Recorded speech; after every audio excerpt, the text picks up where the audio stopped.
Hello everyone, welcome back to another important video. I hope आप सब ठीक होंगे। फ्रेंड्स, इस वीडियो में हम कवर करने वाले हैं most important and expected questions related Indian polity. देखो गाइस, सिलेबस में जनरल अवेयरनेस है, तो गाइस इंडियन पॉलिटी के रिलेटेड आपको कॉम्पिटिटिव एग्जाम्स में क्वेश्चंस पूछे जाते हैं, ठीक है, फ्रीक्वेंटली पूछे जाते हैं। तो गाइस ये इंपॉर्टेंट टॉपिक है। प्रैक्टिकली स्पीकिंग ये वीडियो आपके लिए काफी इंपॉर्टेंट रहने वाला है अगर आप किसी भी कॉम्पिटिटिव एग्जाम के लिए तैयारी कर रहे हो, ठीक है, चाहे वो एसएससी एग्जाम हो, रेलवे या कोई और स्टेट कॉम्पिटिटिव एग्जाम हो। गाइस ये वीडियो आपके लिए काफी इंपॉर्टेंट है। तो गाइस बिना टाइम वेस्ट किए ये सेशन स्टार्ट करते हैं। तो गाइस बताओ, इस क्वेश्चन का आंसर क्या है? Which of the following pairs is correctly matched? बताओ। Fundamental rights USA, procedure for amendment of the constitution Canada, direct principles of state policy Ireland. कौन सा ऑप्शन ठीक है? आपको गाइस बताना है यहाँ पे इनमें से कौन सा पेयर ठीक है। बताओ। यहाँ पे गाइस आपको दिया गया है sources of Indian constitution and country, आपको करेक्टली मैच बताना है। देखो गाइस, अगर यहाँ पे फंडामेंटल राइट्स की बात करें, this have been borrowed from USA, guys ये ठीक है। Procedure for amendment of the constitution Canada, guys ये गलत है, because procedure for amendment of the constitution has been borrowed from South Africa, ठीक है, ये आपको याद रखना है, ये इंपॉर्टेंट है, वेरी वेरी इंपॉर्टेंट। और guys direct principles of state policy की बात करें, आयरलैंड, हाँ गाइस ये ठीक है। तो guys option 1 and 3 is the right answer, ठीक है, option A is the right answer. ये गाइस आपको पेपर में पूछा जाता है, ये भी आपको याद रखना है। और guys not only fundamental rights has been borrowed from USA but also independent judiciary, judicial review, procedure for the removal of the judges of the Supreme Court and High Court, these also has been borrowed from USA।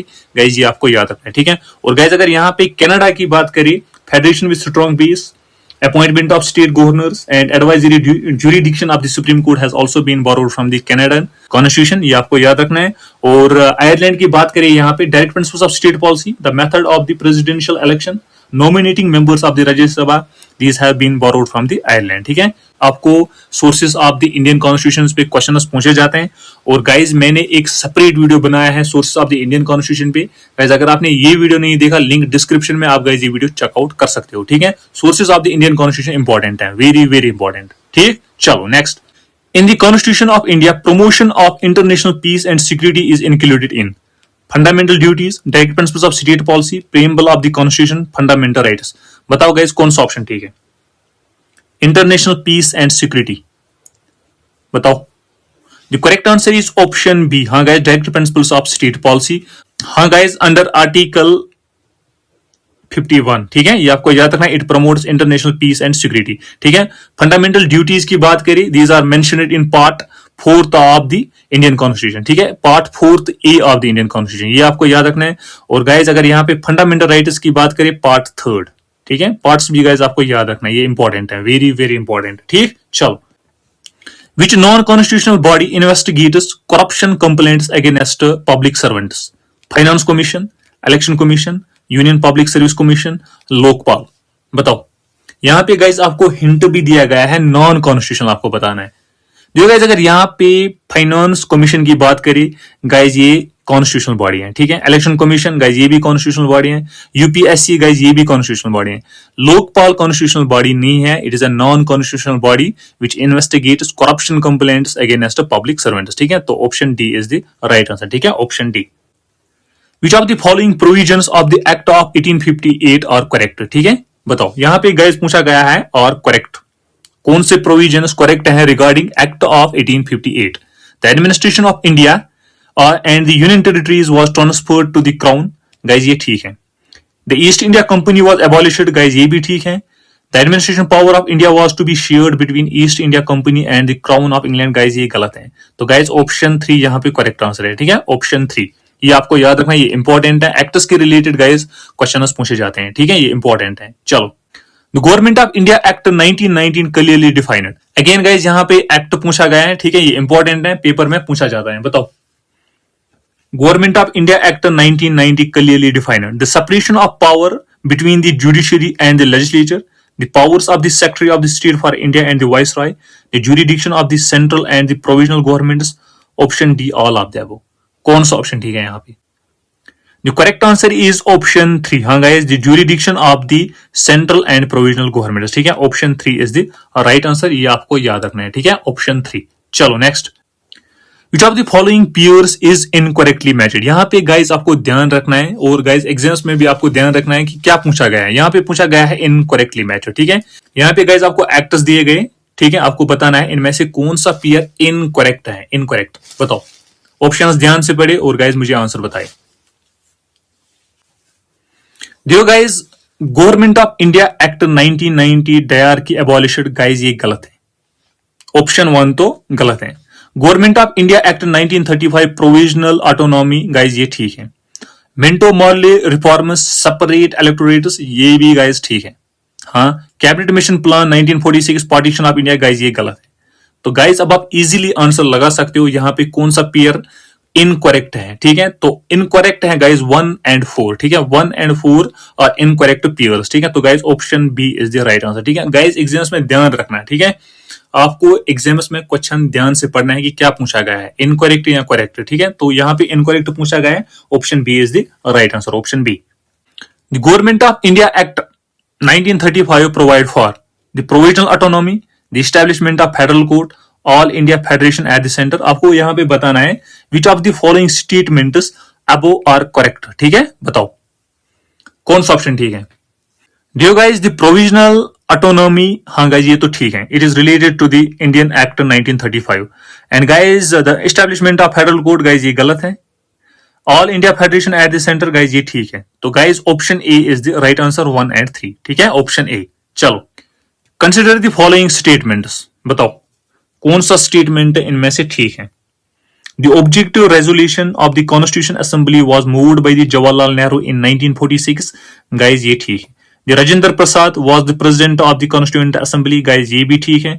The constitution was finally signed by the members of the constituent assembly on 24th January 1950, ठीक है। And guys it came into force, ठीक है, came into force on 26th January, ठीक है, 26th January 1950, ठीक है। ये guys आपको याद रखना है। तो guys option D is the right answer, ठीक है, option D, all of the above statements are correct, ठीक है, ऑप्शन डी। चलो, what was the basis for the constituting the constituent assembly of India? The resolution of India, Indian national congress, the cabinet mission plan 1946, the independence act 1947, option D, none of this. बताओ कौन सा option ठीक है। The correct answer is option B, the cabinet mission plan 1946, ठीक है, option B is the right answer, option B.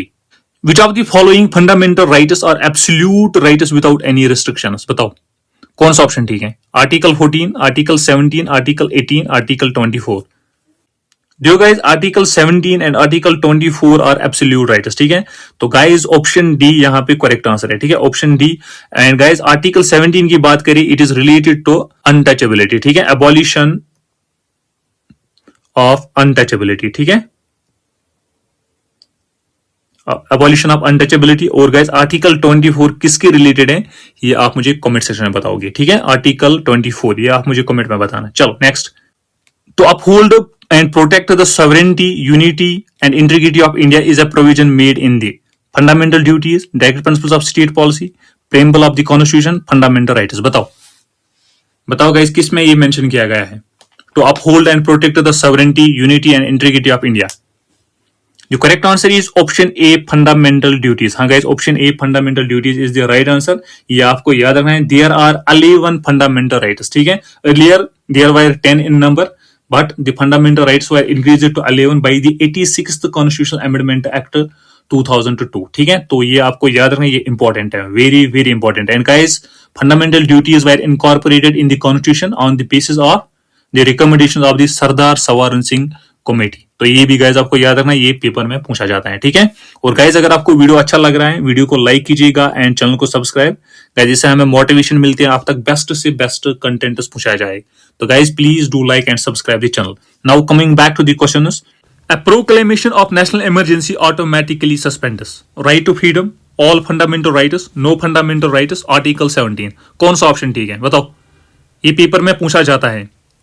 National emergency automatically suspends, देखो guys, अगर यहाँ पे ऑप्शन ए की बात करिए, राइट टू फ्रीडम, हाँ guys, right to freedom automatically suspended during national emergency, ये तो गाइज ठीक है, ऑप्शन ए। ऑप्शन बी देखते हैं गाइज, ऑल फंडामेंटल राइट्स, नहीं guys, some fundamental rights are absolute and they can not be suspended during national emergency, ठीक है, like article 17 and 24। तो गाइज ऑप्शन बी तो गलत है। देखो guys, some fundamental rights are suspended during national emergency and guys some are not suspended, ठीक है, तो गाइज ऑप्शन सी भी गलत है। आर्टिकल 17 गाइज नहीं, आर्टिकल 17 ये सस्पेंड नहीं होता है during national emergency and article 24। Article 17 क्या है गाइज? एबॉलिशन ऑफ अनटचेबिलिटी, ठीक है, तो गाइज यहाँ पे ऑप्शन ए जो है करेक्ट आंसर है, right to freedom suspended during national emergency. ठीक, समझ आया गाइज? आई होप कि आपको ये समझ आया होगा, ठीक है। चलो next, which of the following is not correctly matched, बताओ, यहां पे पूछा गया है नॉट करेक्टली मैचर्ड, कौन सा ऑप्शन ठीक है गाइस? इसी टाइप के क्वेश्चंस आपको पेपर में पूछे जाते हैं। Right to protection of life article 20, guys ये ऑप्शन गलत है। हाँ गाइज, ऑप्शन ए यहाँ पे करेक्ट आंसर बनेगा, because article 21 deals with the right to protection of life, ठीक है, तो गाइज ऑप्शन ए यहाँ पे करेक्ट आंसर है। बाकी ऑप्शंस भी देखते हैं guys, prohibition of discrimination article 15, ये गाइज ठीक है। Right to association article 19, guys ये भी ठीक है। Abolition of untouchability article 17, guys ये मैंने आपको अभी बताया, तो गाइज ऑप्शन ए यहाँ पे करेक्ट ऑप्शन है। यहाँ पे पूछा गया है नॉट करेक्टली मैचर्ड, ठीक है, तो ऑप्शन ए यहाँ पे ठीक। चलो, consider the following statements about the fundamental rights, बताओ, आपको बताना है इन स्टेटमेंट्स में से कौन से स्टेटमेंट्स ठीक हैं regarding fundamental rights. They are enforceable in the court of law, guys ये ठीक है, पहला स्टेटमेंट तो ठीक है। They are available only to Indian citizens, guys ये गलत है। Some fundamental rights are also available to foreigners, ठीक है, सेकंड स्टेटमेंट यहाँ पे गलत है। दीज आर एब्सोल्यूट, नहीं guys, all fundamental rights are not absolute, some can be suspended during national emergency, ठीक है, तो ये भी गलत है। These can be suspended during national emergency except some, हाँ गाइज, ऑप्शन 4 यहाँ पे ठीक है। तो गाइज कौन से स्टेटमेंट्स ठीक है? 1 and 4 आर करेक्ट, ठीक है, तो ऑप्शन बी यहाँ पे करेक्ट आंसर है, ठीक है, ऑप्शन बी। गाइज ये क्वेश्चन पूछे जाते हैं स्टेटमेंट्स बेस्ड, ठीक। चलो, how does the constitution of India describes India as a federation nation, a federation of states and union territories, a union of states, a union of provinces, कौन सा option ठीक है? Constitution की बात हो रही है यहाँ पे, the correct answer is option C, a union of states, ठीक है, India is a union of states, ये आपको याद रखना है, option C. Which article deals with the constitution of municipalities? बताओ, बताओ guys, which article deals with the constitution of municipalities? कौन सा ऑप्शन ठीक है? The correct answer is option C, article 243Q, ठीक है, तो option C is the right answer, ठीक है, ऑप्शन सी। गाइज इस क्वेश्चन का आंसर आप मुझे कमेंट सेक्शन में बताओगे, ठीक है, कमेंट में मुझे आंसर बताना है इस क्वेश्चन का, क्वेश्चन नंबर 18 का, ठीक है। चलो next, which of the following cases did the Supreme Court uphold the right to privacy as a fundamental right in 2017? बताओ, इस क्वेश्चन का आंसर बताओ, ये इंपॉर्टेंट है, पेपर में आपको ये पूछा जा सकता है, बताओ। In which of the following cases did the Supreme Court uphold the right to privacy as a fundamental right in 2017? The correct answer is option D, Puttaswamy versus Union of India, ठीक है, option D is the right answer, ठीक है, option D. Which of the following is not one of the components of Panchayati Raj institutions in India at the village level? ठीक है, village level की बात हो रही है, तो बताओ कौन सा ऑप्शन ठीक है? Dear guys, there are 3-tier system of Panchayati Raj system in India, ठीक है, ग्राम पंचायत एट विलेज लेवल, ठीक है, और पंचायत समिति की बात करें ये ब्लॉक लेवल पे है, और गाइस जिला परिषद की बात करें डिस्ट्रिक्ट लेवल पे, ठीक है, तो पंचायत समिति यहाँ पे ब्लॉक लेवल पे। यहाँ पे पूछा गया है which of the following is not one of the components of the Panchayati Raj institutions in India at the village level? ठीक है, विलेज लेवल पे पंचायत समिति नहीं होती है, ये ब्लॉक लेवल पे होती है, तो guys option B is the right answer, ठीक है। और गाइज मैंने एक सेपरेट वीडियो बनाया है पंचायती राज सिस्टम पे, गाइज टॉप क्लास एमसीक्यूज है, गाइज अगर आपने ये वीडियो नहीं देखा लिंक डिस्क्रिप्शन में, और गाइज आप ये वीडियो चेकआउट कर सकते हो, ठीक है, पंचायती राज सिस्टम पे भी गाइज आपको क्वेश्चन पूछे जाते हैं, ठीक है, बाद में वीडियो देख लेना। चलो next, Which body recommends distribution of tax revenue between the center and the states? बताओ क्या इस क्वेश्चन का answer? The correct answer is option D, Finance Commission. हाँ guys, Finance Commission recommends the distribution of tax revenue between center and states. ठीक है, option D is the right answer. Option D. Which constitutional amendment reduced the voting age from 21 years to 18 years in India? बताओ which constitutional amendment reduced the voting age from 21 years to 18 years? The correct answer is option A 61st amendment act 1988। ठीक है, ये important है। और guys मैंने इस पे भी एक ऑलरेडी वीडियो बनाया है, सेपरेट वीडियो बनाया है, ठीक है, इंपॉर्टेंट कॉन्स्टिट्यूशनल अमेंडमेंट्स पे। गाइज अगर आपने ये वीडियो नहीं देखा, लिंक डिस्क्रिप्शन में आप गाइज ये वीडियो चेकआउट कर सकते हो। ठीक है, वीडियो गाइज बाद में देखना, ये इंपॉर्टेंट है। ठीक है, कॉन्स्टिट्यूशनल अमेंडमेंट्स पे क्वेश्चन पूछे जाते हैं। ठीक, चलो, What was the basis for constituting the ये गाइज मैंने आपको ऑलरेडी बताया। The correct answer is option B, the cabinet mission plan 1946। ठीक है, option B. Which article of the Constitution of India deals with the application of the direct principles of state policy? बताओ बताओ guys कौन सा article ठीक है यहाँ पे? That deals with the application of the direct principles of state policy. The correct answer is option D. ठीक है, option D, article 37। Which of the following options correctly describes the Indian President's power to summon the Parliament? इसका answer बताओ। Options guys ध्यान से पढ़े, बताओ कौन सा ऑप्शन ठीक है। Which option correctly describes the Indian President's power to summon the Parliament? देखो, the President may summon the Parliament at least twice a year. Guys option A correct है, यहाँ पे ऑप्शन ए करेक्ट है। ठीक है, the President may summon the Parliament at least twice a year। ठीक है, तो ऑप्शन ए करेक्ट है यहाँ पे। तो गाइज ये थे most important and expected question related Indian polity. ठीक है गाइज, ये क्वेश्चन पेपर में पूछे जाते हैं। ठीक है, ये PYQs थे जो प्रीवियस ईयर्स एग्जाम से पूछे गए हैं। तो गाइज अगर आपको ये वीडियो अच्छा लगा, इन्फॉर्मेटिव लगा, वीडियो को लाइक कीजिएगा एंड चैनल को सब्सक्राइब, जिससे हमें मोटिवेशन मिलते हैं अब तक बेस्ट से बेस्ट क्वेश्चन पूछाया जाए। ठीक है, तो guys thank you for watching this video, thank you very much.